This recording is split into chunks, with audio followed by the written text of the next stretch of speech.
Distinguished guests, the Chief of Army of the United States, Ambassador Margaret Bradley.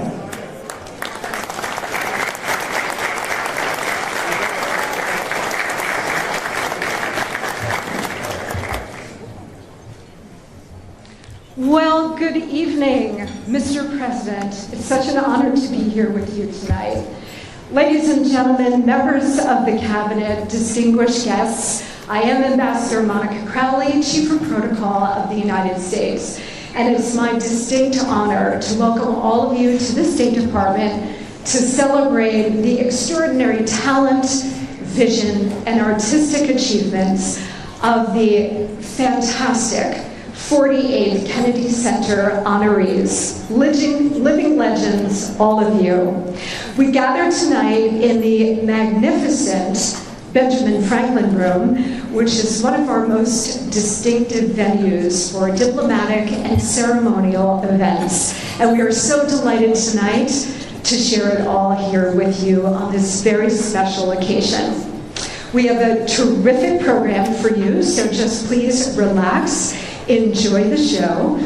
And it is now my honor to welcome to the stage our spectacular Secretary of State, Marco Rubio, and our fantastic President of the Kennedy Center, Ambassador Rick Reynolds.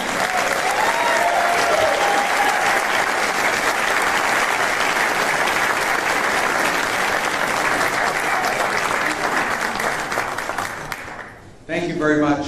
Thank you, Mr. President. Welcome to the State Department. We love to have you here in this beautiful ballroom, and we're very excited about it. Of course, it's not nearly as big as one we're going to have in about a year and a half. But thank you for being here tonight.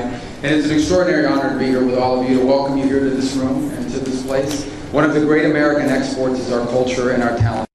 It inspires the world. And honorees 5, when you include a group as well who have been such internationally given America such prominence.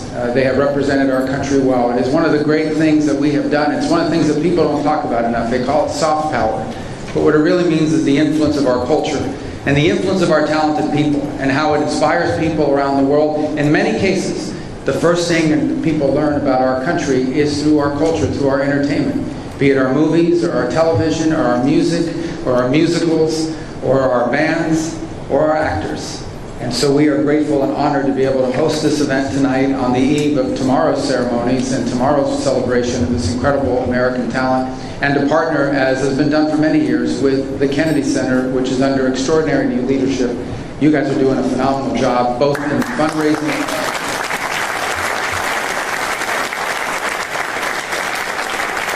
And it's something the President, as Ambassador Garnell will tell you shortly, has really made a priority, and that is to restore it to a place of greatness, where the beauty of American culture, where things that are exhibited to the world, and obviously here in the city as well.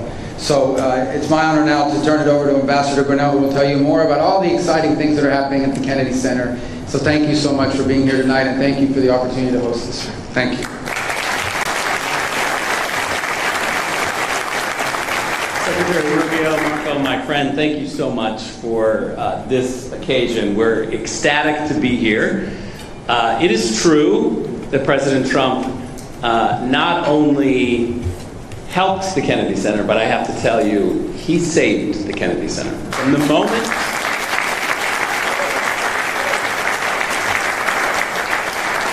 I arrived and the finances were a mess, despite whatever the media says, I promise you, we had no money in the bank. We were paying staff with debt reserves. It was awful. And on top of that, the deferred maintenance was criminal over the years. I brought President Trump over. I showed him. He's an expert on building, if you don't know that. And immediately said, what do you think? What are we supposed to do with this? Are we supposed to pour more money into this? And I said, sir, I gotta be honest with you. Our engineers, our building people have said, this is so far past, we need to tear it down and start over. And the president said, nah, I can give you some money. And he left the Kennedy Center. By the time he got back to the White House, he had called Lindsey Graham and Russ Voigt, and he said, I'm going to give $250 million to save the Kennedy Center, and it's going to be in the big, beautiful bill. And that's exactly what he did. He delivered, and he saved the Kennedy Center.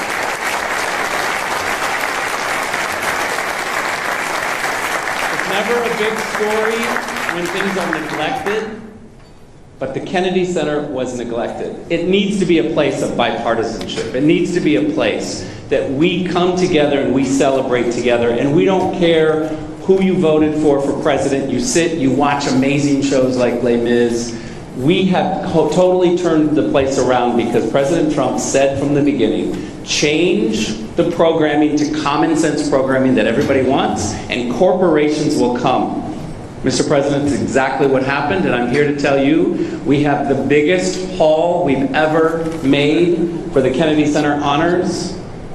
We just brought in $23 million for the Kennedy Center honors tomorrow night.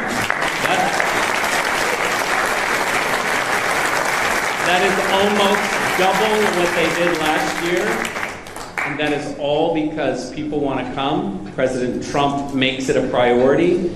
And he is the one who gave us the vision to change the programming, raise the money, bring in the corporate dollars. Now, I have to be honest with you. I'm really thankful that Delta, Boeing, and CBS are here because you are our top donors. Thank you for all of your work.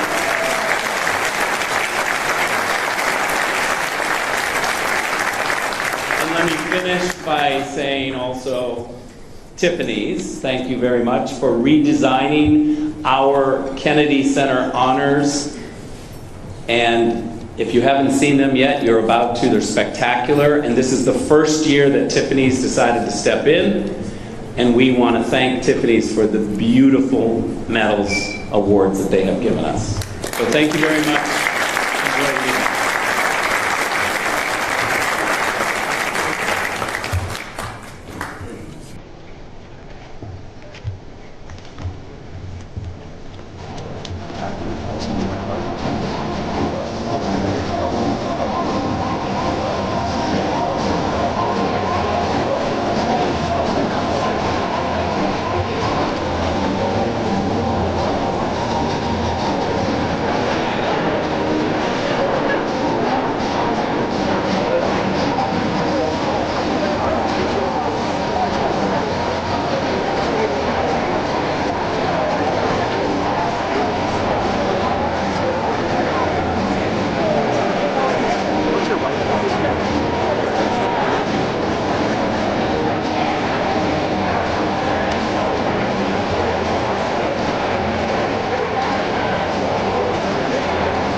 Ladies and gentlemen, the President of the United States, Donald J. Trump.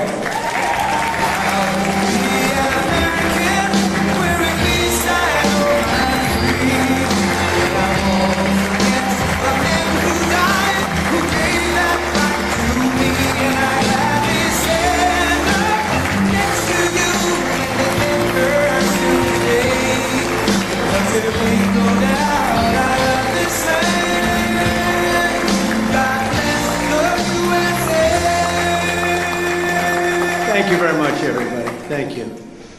What a great group this is. Your team is doing very well, Bob. Good quarterback, good coach. It always helps. Having a good coach and a good quarterback is a very good thing, historically. I want to thank Secretary Marco Rubio, my friend and a very talented man who works very hard, and his wonderful wife, Jeanette, for hosting us this evening.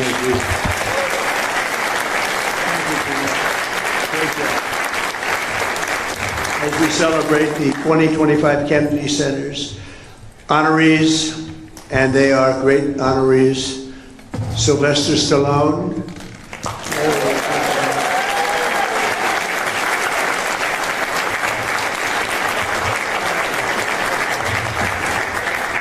he got stuck in traffic, but he made it. He wasn't going to miss this.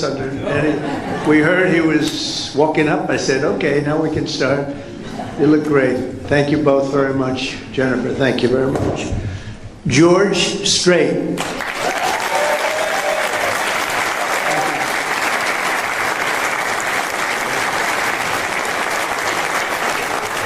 King of Country. That's great. Gloria Gaynor.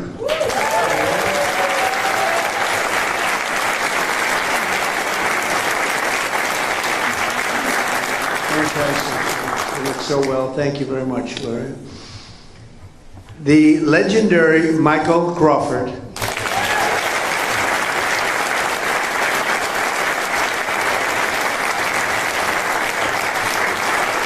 Thank you, Michael.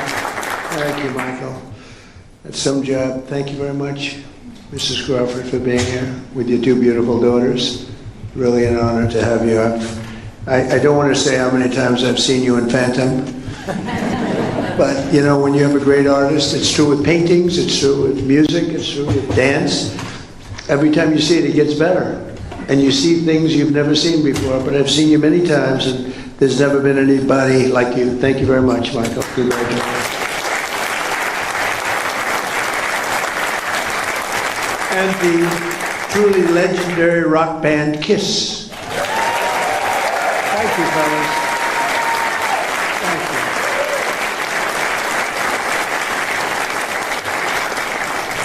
Thank you very much. And this is really much, really look at it, pure talent, a lot of talent, as has ever been assembled under one roof. We've done something that they've never done before, and I'll be doing something that hasn't been done before. The President of the United States is hosting at the request of a certain television network.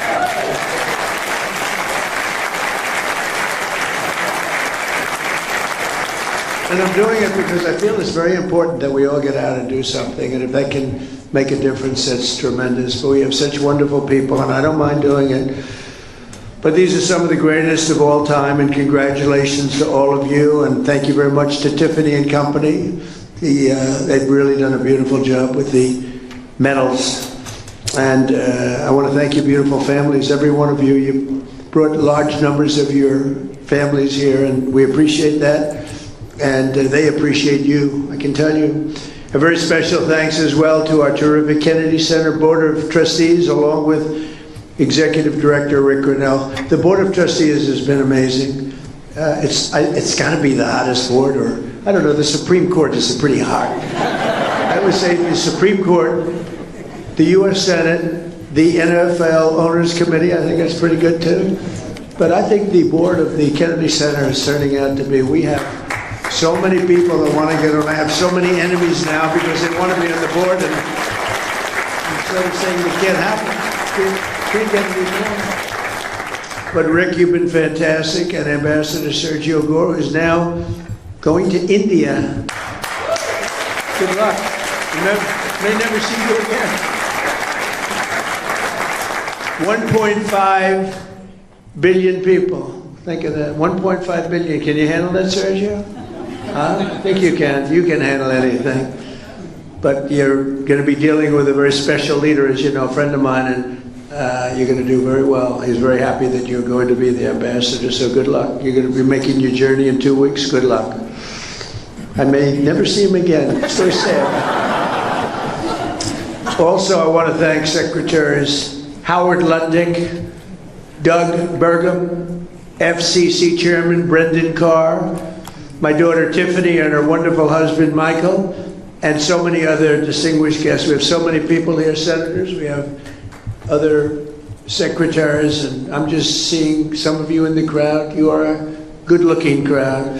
I also want to thank everyone here tonight who's so generously supported our effort to restore and revitalize the Kennedy Center. It was in rough shape to a lesser extent, but the White House was in rough shape. You know, we're bringing the White House back room by room, and they sort of laugh when they say, well, the Lincoln bedroom, we had to fix it up. It wasn't looking too good. We fixed it up, leaving it the way it was, but fixed up. It's in tippy-top shape. You know, I always used to say, it's got to be tippy-top. But you had a lot of other presidents that weren't into that. I've always been into it. The Oval Office has reached a new level. The Cabinet Room, everyone wants to see the Cabinet Room, and it's so beautiful now. We took some of the paintings that were downstairs in vaults. They have big vaults. They have 2,000 paintings, over 2,000. We have great curators, 7 of them, and they love the place. Some of them have been there for 40 years, and if they don't like you, you don't get the painting you want. You don't get the Declaration of Independence brought up into the Oval Office. A couple of other presidents suffered without it because they said, not going to be able to do it. But they've been great. But we have tremendous artwork being brought up and has been brought up from the vault. So it was sitting for 100 years, 150 years downstairs under the White House, and now we have it on walls throughout the building. And those walls, before we put them up, we make sure those walls are in perfect shape. I say, you got to make sure these walls are up before you do anything. And we've done a lot of work. We've redone great marble floors that were beat to hell. We've done not good floors that were out of 1-by-1 boxes from certain stores that are not very good. They shouldn't be there. Those floors should not have been there. and we've replaced them with the most beautiful marble, statuary marble. They call it in Italy statuario, great white and black marble that forms Greece and big parts of Italy. And Italy, during a time when Italy was extremely strong, and Greece, when Greece was Greece, and they had that, and we now have that in the White House, replacing one by one tiles that were not good. But we've fixed the White House, and we've fixed the Kennedy Center. The Kennedy Center has some work to be done. We've worked very hard on it, actually. I spent a lot of time there with contractors. I mean, I go around, I have two jobs. I have a construction job, which is really like relaxation for me, because I've been doing it all my life. But we're fixing the Kennedy. I said, you need a new roof. They said, sir, there's a lot of water coming down. You know, they didn't know. You need a new roof. It's been there for like 45, 50 years. And we're doing everything. We're doing brand new air conditioning. Carrier's been so incredible. They made a donation, a big donation on the ballroom. We were bidding out the ballroom, and Carrier came along, and they said, sir, we'd like to contribute the air conditioning for the ballroom. It was like $17 million. It's a lot of air conditioning and heating. And a great steel company came along and said, sir, we'd like to contribute the steel. It's a big steel, it's a big account. And we had Caterpillar tractor come along and said, sir, we'd like to contribute all of the tractors, all of the excavation equipment, and all of the lifts and generators and everything else you have in the ballroom, because it's a lot of very complex equipment that you wouldn't think of. So I want to thank Caterpillar and others. Others are going to be made public, but they've really been very gracious, and we're having the same thing happen at the Kennedy Center. They view it as a very important thing, and we have marble experts, some of the greatest marble people anywhere in the world, and they're taking this marble that was in such bad shape that everyone said, we have to rip it down, we have to take it down. No, the marble is great, big, beautiful slabs. You don't get them like that anymore, it's very hard. Giant, they call them the giant slabs, they don't make them. But with tender, loving care, and I always say, remember, if you take 1/100th of an inch off the top of the marble, you have brand new marble. People don't know that. They see the marble and they say, oh, the marble's stained or the marble's gone. I say, no, no. If you go just a little bit, if you take just a little bit of that skin off and you get it down, it's called grinding, you grind it down just 1/100th of an inch, you have a brand new slab of marble. And you've saved a little money, to put it mildly, like millions. The marble job was going to cost $59 million. They thought we had to take all the marble off the building and replace the marble with new marble. It was going to cost we had prices from 59 to 75 million. I think I'm going to spend $1 million to have it made beautiful.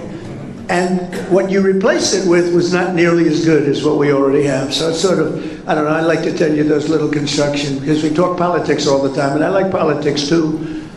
I said to somebody the other day, am I a better politician or construction real estate person? And they didn't know how to answer that question. I'm not sure how to answer it either, if you want to know the truth. But I actually get great relaxation out of fixing the White House, and fixing the Kennedy Center, and it takes a little time, but not really, because it's time that some people want to rest. I don't really want to rest, I want to do things, and to me it relaxes me. It's almost like, it's really almost better than resting. And we're bringing these places of great distinction, we're bringing them back, and the Kennedy Center is going to be incredible. Within 10 months, I mean, you're going to see, we've already done tremendous amounts of work, but within 10 months you're going to see something that you'll really be amazed at. You know, one of the things with the Kennedy Center, because this is really honoring that tonight, but the sound is great. And if you don't have good sound, Lincoln, I don't want to say anything bad about Lincoln Center, but they've had a lot of problems over the years with sound. A lot of you, some of you on that board, you're here tonight. There's a very distinguished board also. But as you know, they have at Lincoln Center, they have a sound problem, and they've rebuilt one of their great buildings because the sound was always bad, and they can't get it right. They can't get it right. It's a very hard thing to do. There's a little luck to that, you know, you have to be a little bit lucky. And some of the greatest opera houses in the world in Europe were built 200 years ago, 300 years ago, and they had no sound engineers in those days, but they did have a lot of marble and stone. And marble and stone make really for great sound. I see we have Gloria, we have Kiz, we have George Strait, we have, think of it, we have the great Michael Crawford, and they know what I'm talking about probably better than anybody else in the whole world. But it's, sound is a big deal. And if you don't have it in a building, you pretty much never have it. They rebuild it, they spend millions and millions of dollars, they take it apart, they put up new walls, they put up new seats, they put up new everything, and they open it up, and it's a disaster. And the one thing with Kennedy Center, they have great sound. They've always been known to have great sound. And we're putting up large slabs of marble in a couple of the great halls. And it's already, we did some testing, it's made it, as good as it is, it's made it even better. Marble can do that. So we've reviewed everything you have to review and reversed the decline of this cherished institution. And the Kennedy Center was really, boy, the money they spent over the years. They spent so much money and you couldn't see where the money was spent. We're still trying to find out where did they spend all that money. But they didn't know what they were doing, and it's a shame. And we almost lost that building. That building was very close, structurally and every other way. We've totally reversed it, and now it's going to be in great shape for another, literally for 100 years. It's going to be in great shape. It's going to be in better shape than ever before. So we've done a real job. We've secured historic funding for the Kennedy Center, and we got that in the great, big, beautiful bill. That's a bill that everybody said was impossible to get passed. They said, you can't do it, it's too big. It was supposed to be 17 bills. I said, let's put it in one, because the Democrats are absolutely crazy, and I have some Democrat friends here, but they're crazy. And they might have approved a couple of them, but most of them they wouldn't. I said, if we put it all in one, there's something for everybody. And we got it approved with a pretty small majority. We have the majority, a pretty small majority. We got it approved, and we got some support. We got a little support from some of the rational Democrats, but one of the things we were able to do is help very much the Kennedy Center. We got so many other things. Our largest tax cuts in history. No tax on, think of this, tips. No, for the workers. No tax on tips. No tax on Social Security for our great seniors. No tax on overtime. Nobody thought that was possible. You're allowed if you buy a car. These people don't know about buying cars, because you buy cars, probably you're not going to have to borrow a lot of money, the group in this room. But you know what? Middle income people, they never had this before. If you go out and borrow money, which almost everyone does to buy a car, you're now allowed to deduct the interest for income tax purposes. It's never happened before. It's a great thing. We have so many things in the great, big, beautiful bill. But one of the things we have is we're going to rebuild our city, Washington, D.C. We now have one of the safest cities in the country. It was a horror show when I came here. A year and a half ago, this city was so dangerous. A year ago, it was so dangerous. We've been there 10 months, and now we're setting records for safety. We've had virtually no crime. We had terrorism 2 weeks ago, week and a half ago, horrible terrorism. But it sounds like we were doing so well that the terrorists felt they didn't want to see us do very well. But we have right now the safest capital. We have as safe a capital as anywhere in the world, and we had one of the most unsafe capitals in the world. Thank you. And I walk through the White House and I'll see especially young women say, sir, thank you very much. And I know immediately what they're saying. They're not thanking me for the 8 wars that we've stopped. They're not thanking me for even the tax cuts or any of the other things we've done. They're thanking me because they can actually walk to the White House. They feel safe now in the city. And they are. I want to thank our National Guard. They've been unbelievable, the National Guard.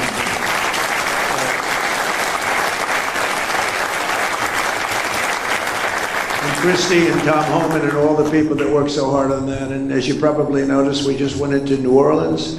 And we went into Memphis, Tennessee. We went in a light way because we have a lot of opposition there with these people. They want to have crime. I mean, it's the craziest thing, Chicago. But we brought down crime and just given it a little dose of what we do really well. But we'll, at some point, just go in and do it exactly the way we want. We won't have any crime, and we'll have very little crime in Chicago, almost none. And we'll stop it everywhere. We do stop it everywhere. And we had a governor, a very good governor from Louisiana, Jeff Landry, just called and he said, please do me a favor, would you send the troops into New Orleans? It's really gotten bad. I said, we'll do it. We just sent them in, and within about 3 days, everyone said it's like a different place. And he's a smart governor. And some of the governors, you'd be surprised at some of the ones that are calling, but we're stopping crime.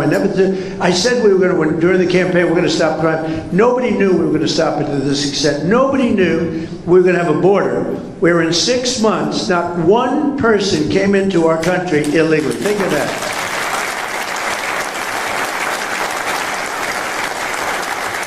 So we went from the worst border where millions and millions, 25 million people over the course of the 4 years came into our country, many from prisons and gang members, drug dealers, mental institutions. They came into our country, getting them out, have to get them out. Murderers, we have 11,888 murderers. Many of them are now either out or in jail because they'll murder again. More than 50% of those people murdered more than one person. But we took a very strong stand, and people are really liking it. And by the way, drugs coming into our country by sea, down 94%. Okay? Down 94%. And I'm trying to figure out who the other 6% is, because frankly, I think they are the most, they gotta be the bravest people. But with the 6% that are still trying to come in, but down 94%, and we're going to start that same process on land, because we know every route, we know every house, we know where they live, we know everything about them. They killed 300,000 people last year, and that's like a war. That's like a terrible war. I'm not going to let it happen. So we're doing a job that nobody else could do, but we're building this institution back to what it should be, and the nation's premier venue for the arts. And we're going to see that because DC is now a safe place. People want to be here. The restaurants are opening. You know, if you go back a year, nobody wanted to go to restaurants. They lost 40% of their restaurants. They closed. They had no business. And the restaurants that were open were doing no business. And people felt unsafe, even sitting, waiting for a meal. People would come in and do bad things. We don't have that anymore, and now restaurants are open. You can't even get into a restaurant now in Washington, D.C. It's a beautiful thing to watch, and we're showcasing our country, and we're always going to have it, because the capital of the United States of America has to be a safe and beautiful place, and we're fixing it. We're fixing the roads. We're removing the graffiti, one of the most beautiful marble you've ever seen. We're removing granite. I like granite better on the outside because it's real easy, but the marble is very porous. During the Biden administration, they sprayed a lot of red paint on a lot of white marble, and you still see it, you know. They worked real hard to get it off, but it goes down deep. It's a disgrace what they were allowed to do. It was also a disgrace that they allowed millions of people into our country illegally, and people that were not people that we want to have. They weren't people that could love our country. We want people coming into our country that can love our country. So the generosity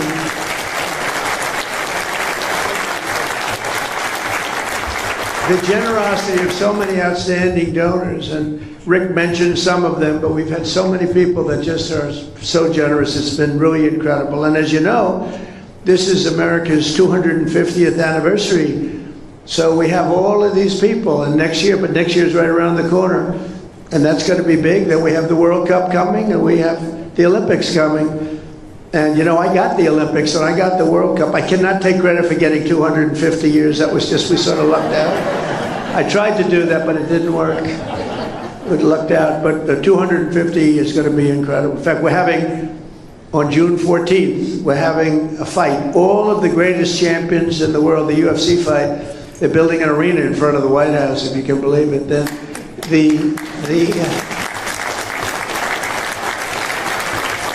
like 6,000 seats, and then they're going to build it for the fight. And they're going to have the greatest champions of the world coming, and they're going to have over 100,000 people out. They're putting screens all over certain parts of Washington so everyone can see it. I don't think there'll be anything like it. It'll be on a Sunday night, June 14th. Flag Day happens to be my birthday, but I didn't do it for that reason. Sir, we like the June 14th date. I said, it's my birthday. They didn't know it, but they picked it. But it's, I'll take a little heat on that, but it's not that. But I will tell you, that's going to be some. Everyone's asking me for tickets for the UFC, but it's going to be great. They're going to have the greatest champions in the world all fighting that night. The great Dana White does a great job, and he wanted to do it. And the White House will be the background of the fight. There'll never be anything like this. There has never been, and there never will be, anything like that. But a few hours ago, I had the tremendous privilege of presenting the 2025 Kennedy Center honorees with their medallions, their beautiful medallions from Tiffany, right in the Oval Office. And we thought we'd do it here, we thought we'd do it at different places, and maybe pick the one that we like the best. And we said, no, that hit so well, and the Oval Office, right, Michael? The Oval Office, he said it. I've never seen anything like this. There's something about the Oval Office that's special. It's really just special. Even in its poorer state, it was still the Oval Office, and we appreciate it, and we have great respect. So many things happened in the Oval Office, and they got to see the beautiful cabinet room, which we've brought back to life like it should be. Beautiful. It's a beautiful room, and it's really a beautiful room once again. Actually, more beautiful than it ever was. It was never like this. But the American people are proud of our country. We're proud of our beautiful White House, and we're proud of our beautiful Kennedy Center. And now you have it at the top of the line. The lives they've led, these wonderful people that are here tonight, the legacies that they forged have become integral part of Americans' priceless cultural heritage. All of the people that we honor tonight are such beautiful words. I mean, you're priceless. It's a cultural heritage that you've created, each of you in a very different way, most of you in a very different form, catering to different people, frankly. But you add it up and it's 100% of our population. Each of them has given us treasures that will be passed down every future generation. And I don't think you even appreciate what you've done. I don't think you really appreciate your greatness. Decades and even centuries from now, people will still watch and admire the films of Sylvester Stallone. There's nobody else can do those. Nobody can do it.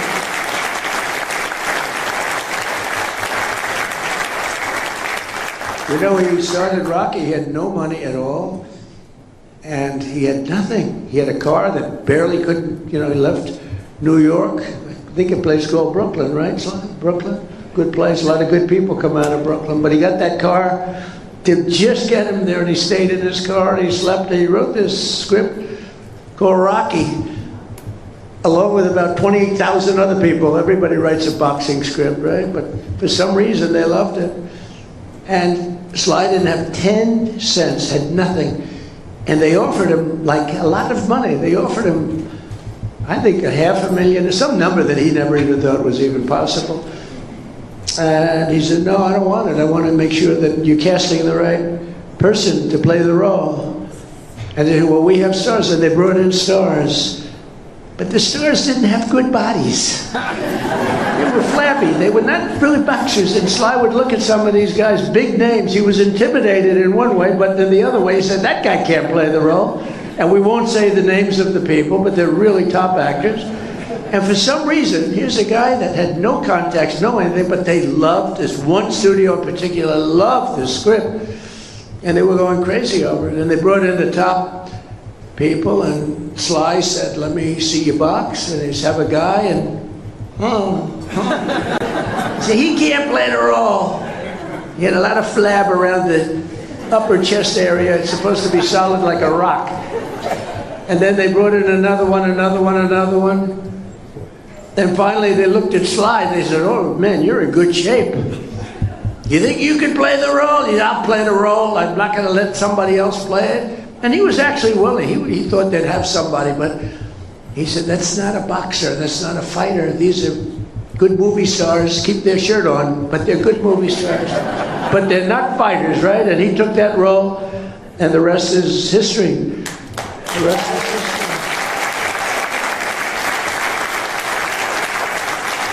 But think of it, how many people would turn down, you know, a tremendous, enough money he probably thought he could live for the rest of his life. He probably could have if he had to. But who would turn down that kind of money? And he did it. He didn't want to have anything to do with it. He wanted it to be right. And who would then think of it as, isn't it just about the largest grossing movie? It's like, there's never been anything like it. Rocky, the whole Rocky series, it's been incredible. And then you had a little thing called Rambo. I loved Rambo, Sly, I'll tell you. I loved Rambo. I got to watch Rambo one time. I said, I wonder what this is all about. I went to a movie theater a long time ago when I used to go to movie theaters. I'd like to go again. I loved them. I loved the popcorn. And it was Rambo. I knew nothing about it, but I like Sly. So I said, let's go see it. After about 4 minutes, they said, this movie is great. Rambo, I think Rambo gave Rocky a little run, too, if you want to know the truth. Loved it. We loved all of them. But really a legend, and each of the people that are being honored, they're treasures that really will be passed down to future generations, decades and centuries from now. People are going to be looking at your work. They're going to be seeing every one of you. Your work is so incredible. And they'll be thrilling to the performances of Sly and the performances, it's all on tape, of the great Michael Crawford and Phantom. It's all on tape, you know, thank goodness for tape. Because if you couldn't see him, if you would miss that, if you wouldn't see Michael Crawford, the way he moved, the voice was magnificent, but the way he moved and the hands, the whole thing, it's just, there'll never be anything like it. But we have it on tape from every different angle, so guess what? You're lucky. There are a lot of great people that they've never been preserved that way, but you've been preserved. And people are going to be looking, people are going to be watching that and comparing in other plays and in other forms and other venues. They're going to be looking and comparing others to you, and I don't think they're ever going to find anybody like you, Michael, okay? I know something about that business. I don't think they'll find anybody like you. The look, the movement, the whole deal, and then the voice, right? The voice, that beautiful voice. And they'll still know the unforgettable songs of George and Gloria and Paul, Gene, Peter, and the late, great Ace Frehley, who's represented by his daughter, and she was crying like so, she was crying. And all that meant to me is one thing, she loved her father, right? She loved her father.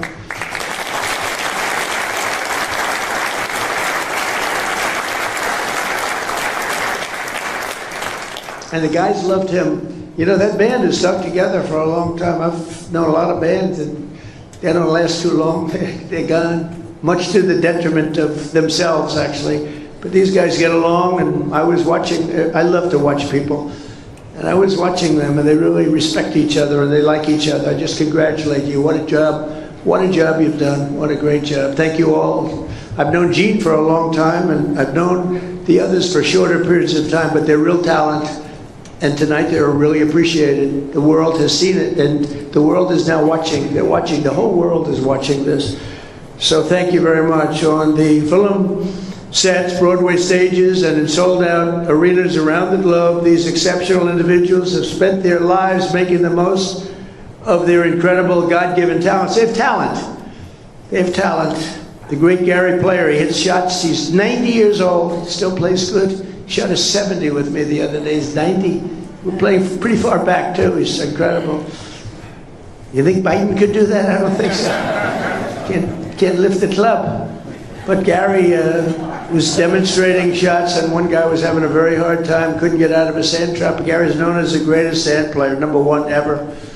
He got down in the U.S. Opens, 2 U.S. Opens back-to-back. He got down 69 out of 71 times. I would say that's good. Even if you don't know anything about golf, you'd have to say that's good.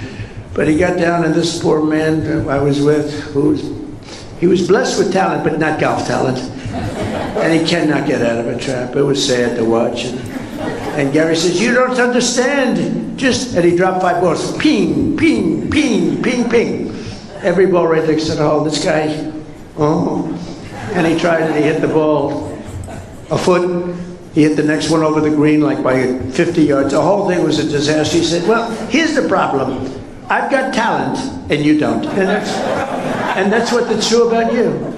You have talent. These 5 groups and people, they have great talent. And if you don't have talent, to be honest with you, there's not a damn thing you can do. You can get a little better. But if you don't have talent, there's not a damn thing you can do about it. All you can do is try and find something else where you do have talent. But I just want to thank that, you shared these gifts, because you're really sharing a great gift with the world. And maybe tonight more so than any time in your career you've shared tonight. Because tonight the whole world is focused on you. I want to celebrate all of this together. Tomorrow we pay tribute to them magnificently, and they're going to see something really special, and it's so great to have this at the Kennedy Center. I want to thank as you know, FIFA, for the award they gave me, but more importantly for choosing the Kennedy Center. We had over 1 billion people watching they were choosing the teams, which team is playing the next team, and you can imagine the thrill. But Johnny, who's the commissioner, he's a fantastic guy. I guess you have to say he's like the biggest guy in sports, Bob. He's big. He's saying we have 58 Super Bowls. I don't know if that's true, but let's say we have a few of them. But they have a lot of matches, and it's all taking place here. You know, don't forget, when I made that deal during my first term, and then I made the deal for the Olympics, and I said, man, it's so bad because they were made 6 years away. So I said, I won't be president. And then I got screwed, and I said, let's do it again, and I did it again. We did great the second time, unbelievable. We won by a lot, but the third time, we won by 10 million votes. But it was a COVID year, a lot of things happened, and you know, a very crooked election, a lot of crooked people. But I said, we got to do it again. That's why we never give up. These people have never given up. They don't give up. Bob Kraft never gave up. Did you ever give up? Bob Kraft, did you ever give it up, Bob? Look at him. He had a lousy team last year. He didn't know what that meant. And now he's leading the NFL again. I'm sure your other owners are extremely happy for you, though, Bob. Right? They're thrilled. They're just thrilled. But no, people don't give up. The real winners need the talent, but don't ever give up. But as chairman of the Kennedy Center, as president of the United States, and as a true fan of each of these incredible celebrities, but great performers, much more than a celebrity. You're much more than a celebrity. It gives me tremendous pleasure to congratulate them once again and say thank you for your incredible career. Thank you for gracing us with this wisdom and this genius that you have. It's what it is, every one of them. And the First Lady, who you saw yesterday and you're going to see again tomorrow, we're going to be having a good time. She congratulates everybody. She's focused on Christmas decorations at the White House, where she's done a great job. And actually, the press has treated us very good. The first year, the trees were white and beautiful, and the media said, why white? So I said, listen, do something that's more known. So the next year, we did green. And they said, why aren't you doing white? We like the white better. The next year, we did red. We got killed with the red. But, so we went through 4 years of that stuff. Nobody does it better. And this year, it's just so good that they actually said the White House looks phenomenal when you add up all of the other things that we've done to it. You know, I tell people, for the first 4 years, I was the hunted. So I didn't have a lot of time to fix up the floors, to redo the Lincoln bathroom. I took a little heat. It was the worst job. It was done in many years ago. It was done during actually the Truman administration with very cheap green tile. That was in Lincoln. Now we have it done in beautiful, beautiful paradisial marble. It's all book matched and so beautiful. And people said, oh, why is he wasting time? That's not wasting time. That's saving our heritage. You know, many, many things like that. It's saving the heritage of this country. And it's so important. But I'm just going to leave you with the fact that this is a very brilliant and very important group of people that are in this room tonight. A lot of people wanted to be here, and the ballroom's very small, Marco. I mean, this is like, you know what this is? About 1/10. This is section A of what's being built. This is like a little corner, but it is beautiful. And I have to say this: Marco Rubio is a great Secretary of State.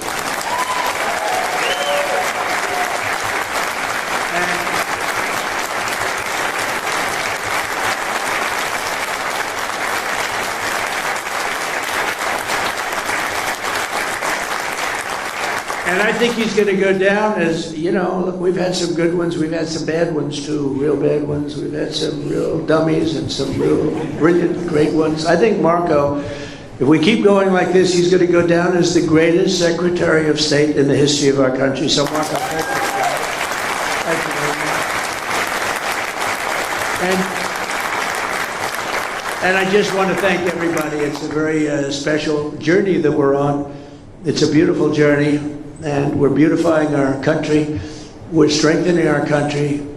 We're respected again as a country. We're so respected now, like never before. And whether it's Europe, Japan, I mean, every one of them, they have tremendous respect. They used to laugh at us not long ago. A year and a half ago, they were laughing at us, and they're not laughing anymore. They respect us like they've never done before. Thank you very much, everybody, for being here. It's a great honor to have you. Thank you very much.